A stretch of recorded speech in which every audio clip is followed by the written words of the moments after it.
The landlord had one rule about a prescription bottle with no pills, and breaking it made the whole room go quiet. The beginning looked normal. We were inside a quiet school hallway while receipt paper curled in the heat. A prescription bottle with no pills was sitting there, and the landlord kept glancing at it like it could answer for them. Then they moved it back exactly 1 inch, like the room had a memory. It was such a small movement that it almost disappeared, but that movement changed the whole temperature of the room. We found out it carried a voice, a name, or a date they were afraid of forgetting.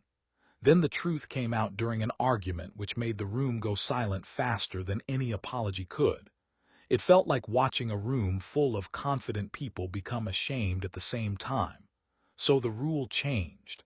They told the truth to one person, and that was enough for the day. People stopped calling it weird, and that small amount of respect mattered more than a speech. That is why the object mattered. It gave a person shape when words kept failing. Before anyone says they should have just moved on, think about what moving on actually means here.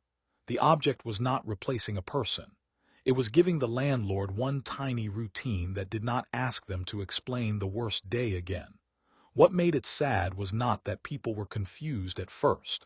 Confusion happens. The sad part was how quickly confusion turned into jokes, and how long the landlord had to stand there while the jokes gathered weight.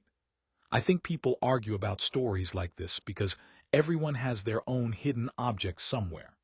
It might not look like a prescription bottle with no pills, but it has the same job.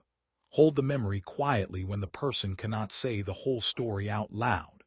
The truth did not make anybody a villain forever, but it did make the room responsible. Once you understand the wound, you do not get to keep poking it and pretend you are only being honest. That is the reason the reveal works. The object never changes. What changes is the viewer. You start by seeing clutter, and by the end you understand why the landlord needed it exactly where it was. I want the comments split.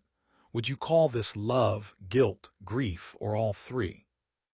Comment prescription, like if you would have stopped everyone from laughing, and subscribe for more sad story times with endings that feel real.